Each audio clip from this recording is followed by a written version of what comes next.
Olá, hoje nós vamos falar sobre um assunto delicado e atual, né? A justiça divina e a pena capital à luz dos eventos ocorridos em Blumenau, Santa Catarina. Você sabe que um homem, invadiu uma creche e com uma machadinha matou 4 crianças. Segundo a Bíblia, será que a vida deste homem vale mais do que a vida das 4 crianças? O que você acha? É sobre isto que eu vou falar nesse vídeo agora.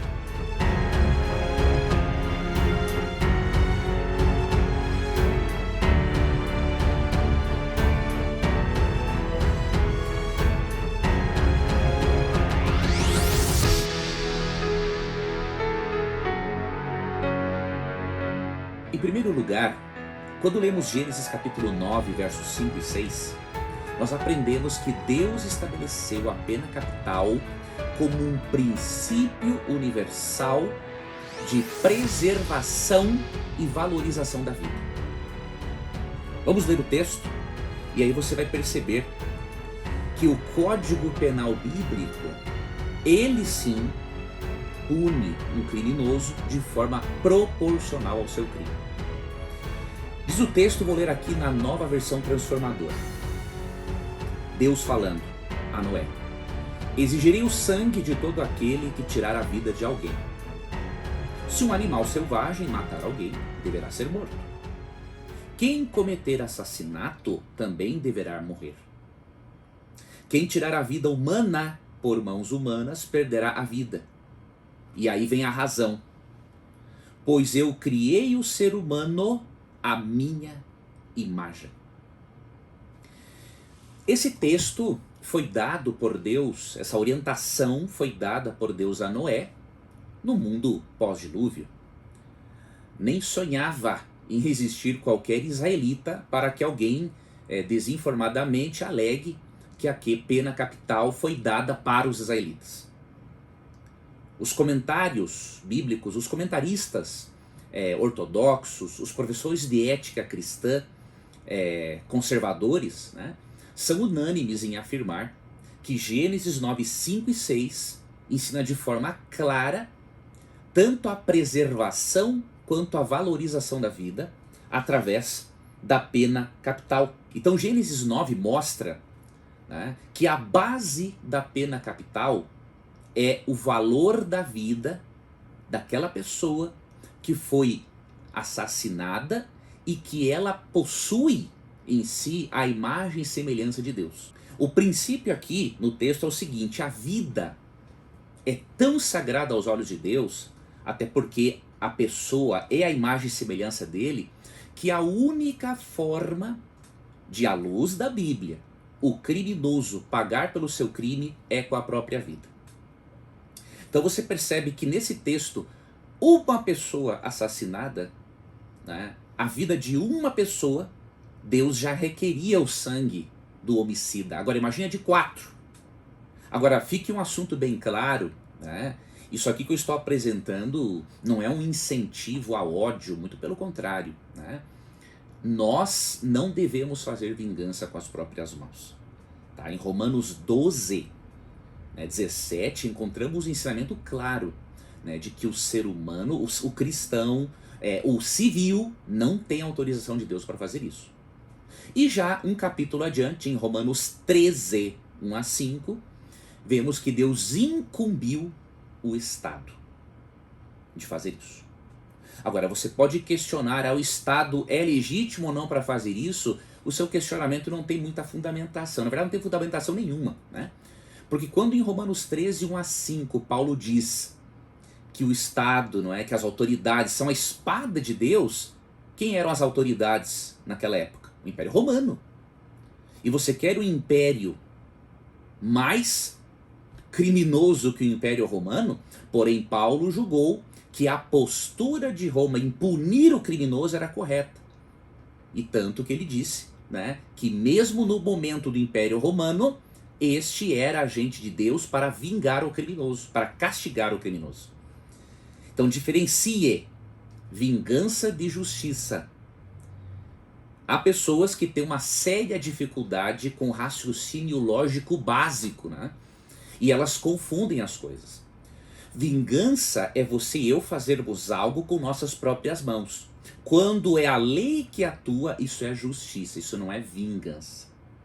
Tá? Um cristão bíblico que lê Romanos 12:17 e também Romanos 13, 1 a 5, ele não pode confundir vingança pessoal com justiça exercida pelo Estado. Outro detalhe que devemos considerar aqui é que, olha que curioso, na Bíblia, de todos os crimes passíveis de pena capital, apenas para um, Deus não aceitava o resgate.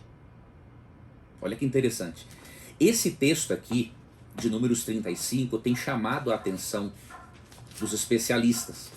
Você vai ver aqui algo de muito importante, que além de este crime hediondo não poder receber resgate, ou seja, pagar um sacrifício, por meio de um sacrifício, não é?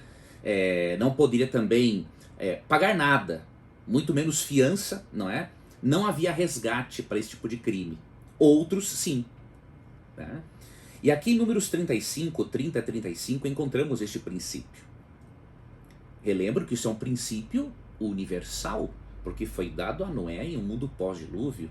Tá? Dizer que isso não é um princípio é uma falta de conhecimento bíblico e da disciplina da ética cristã, uma falta de conhecimento absurda. Né?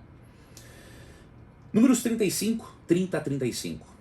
Todos os assassinos deverão ser executados, mas apenas se mais de uma testemunha apresentar provas. Olha a justiça divina.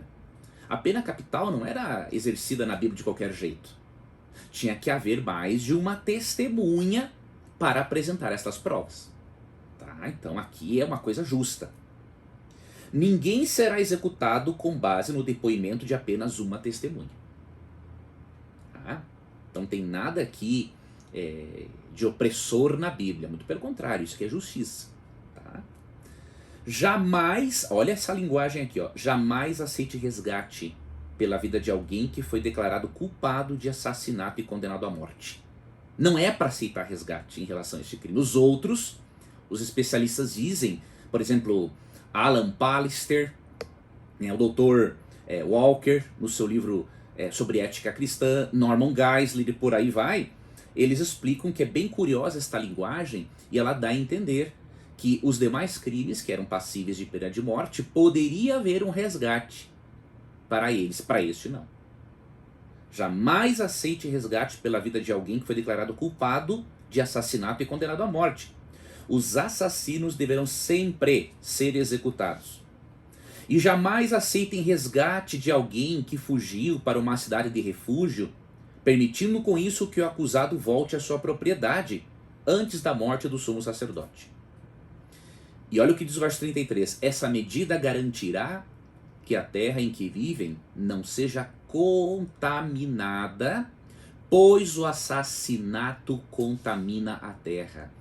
O nosso país e outros países do mundo estão contaminados de acordo com a justiça divina. E Deus vai requerer isso no dia do juízo final. Ah, como ele vai. O único sacrifício que fará expiação pela terra em caso de assassinato é a execução do assassino. Não contaminem a terra onde habitam, pois eu mesmo habito ali. Eu sou o Senhor e habito entre o povo de Israel.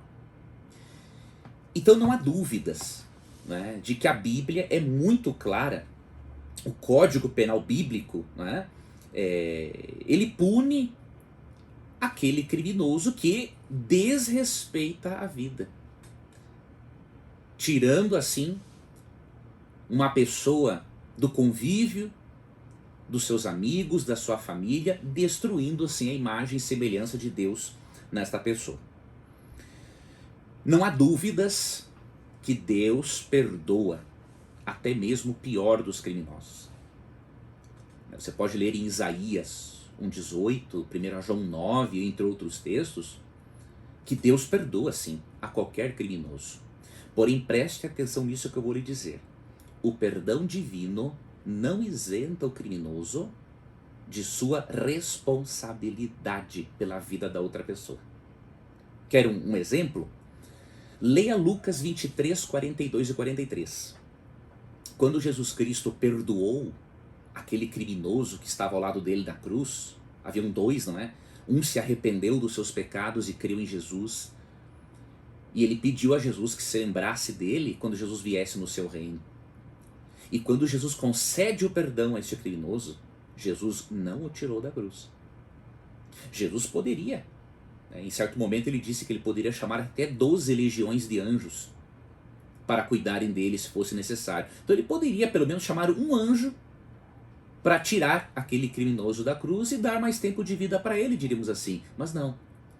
Cristo perdoou. Aquele criminoso terá vida eterna, porque aceitou a Cristo como Salvador e se arrependeu do seu crime. Porém, Cristo não o isentou de sua responsabilidade. Cristo não impediu que ele recebesse as consequências do seu crime. Aí alguém vai alegar, mas Deus perdoou Caim. De onde você tirou isso? Você precisa estudar mais sobre ética cristã e teologia sistemática também. Tá? Quando você analisa a história de Caim, e eu gosto muito de um comentário de Ellen White no livro Patriarcas e Profetas, ela explica, né, que Deus, na verdade, ele não poupou Caim no sentido de perdoá-lo. Deus preservou a vida dele para que os outros mundos, para que anjos pudessem ver os resultados do pecado dele e a impiedade da sua descendência. Um outro autor, né, um autor sobre ética cristã, o Dr. Walker, ele explica, né, que Deus também preservou Caim porque ele estava preocupado com Adão e Eva. Imagine a dor. Adão e Eva já estavam enfrentando a morte de um filho por outro. E aí quem que teria de executar, neste caso, Caim? Adão ou Eva? Então Deus, na verdade, ele preservou Adão e Eva de uma dor ainda pior. Então as pessoas não analisam o texto e seu contexto e ficam argumentando de forma absurda. Se você quer refutar este e outros argumentos ridículos, né, e que eu chamo até de argumentos Nutelas contra a pena de morte, vá aqui na descrição do vídeo e ali eu deixei o link de um material meu. Ele está no meu blog, mas eu vou deixar o link. Eu deixei o link em formato PDF, no arquivo em PDF, tá? Tem pouco mais de 30 páginas para você refutar estes e outros argumentos Nutelas que não tem nada a ver com aquilo que o texto bíblico ensina. Eu vou finalizar lendo aqui para você um texto de Eclesiastes capítulo 8, verso 11. Eu teria muito a falar sobre esse assunto. É um assunto que eu estudei bastante, mas o artigo meu de pouco mais de 30 páginas vai ser esclarecedor para aquele que for sincero e se dispor a pensar biblicamente em relação ao assunto. Tá?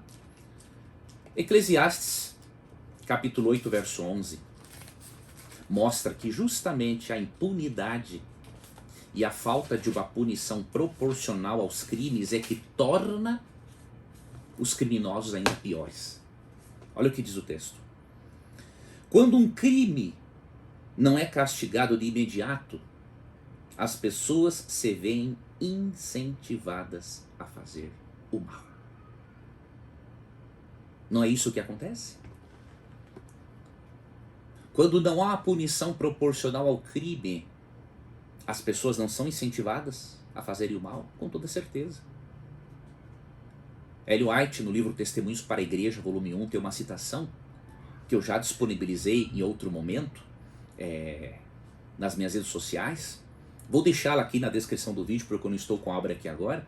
Mas ela diz, né, que o criminoso, né, ele tem que ser aterrorizado pelo Estado. Aí você pergunta, nossa, que coisa maldosa. Não, olha o contexto. Porque se ele não for aterrorizado, ela diz, ele vai se rebaixar ao nível dos animais. Até por isso que em Romanos 13, 1 a 5, Paulo diz, né, que as autoridades são a espada de Deus para vingar o mal. Ok? Então lembre-se dessa citação, vou deixar ela aqui na descrição. Lembra-se de Eclesiastes 8, 11 e forme as suas conclusões sobre ética cristã à luz da Bíblia. Tá? Que você e eu possamos compreender a importância da justiça divina e do perdão, e que você e eu sempre busquemos, como cristãos bíblicos, o equilíbrio entre amor e responsabilidade. E eu desejo de todo o coração que Deus, conforte essas famílias, porque só Ele para amenizar uma dor tão profunda causada por um assassinato tão brutal em um país onde reina a impunidade. Obrigado por assistir a este vídeo. Se você gostou, não se esqueça de curtir e compartilhar com seus amigos. E se tiver alguma dúvida e quiser continuar trocando algumas ideias sobre esse assunto, escreva aqui nos comentários, mas argumente depois de ler o artigo que eu disponibilizei, tá bom? E não se esqueça de se inscrever no canal, ativar as notificações para que você possa receber atualizações sobre os novos vídeos, tá bom? Que Deus te abençoe, que Deus nos proteja, um abraço e até uma próxima. A Masterclass de Interpretação Bíblica, a Bíblia fácil de entender. Estude de uma forma simples e didática comigo e entenda textos difíceis. Compreenda e aplique a palavra de Deus na sua vida.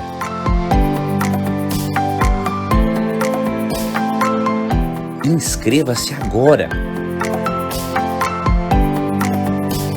E amigos, eu tenho um recado muito importante para vocês. Eu vou realizar uma Masterclass de interpretação bíblica. Eu fiz este evento uma vez na vida, há alguns anos, e agora eu vou fazer de novo. Então, se você quiser participar, inscreva-se, vai aqui na descrição do vídeo, inscreva-se no link, quando você abrir esse link, você coloca ali o seu e-mail, seu WhatsApp, porque aí eu poderia avisar você com antecedência de quando será esta Masterclass. Eu estou preparando um e-book para dar a você de presente, então vai ser muito importante que você se inscreva para você não perder essa oportunidade de receber o aviso dessa nossa Masterclass. Você vai ler a Bíblia com outros olhos. Muito do que eu aprendi sobre interpretação bíblica eu quero passar para você. Tá? Então clica no link, se inscreve. Para mim vai ser uma honra poder ter a oportunidade de ajudar você a conhecer mais sobre hermenêutica, que é a ciência responsável pela interpretação do texto bíblico. Vá aqui na descrição, se inscreva, vou estar lhe esperando.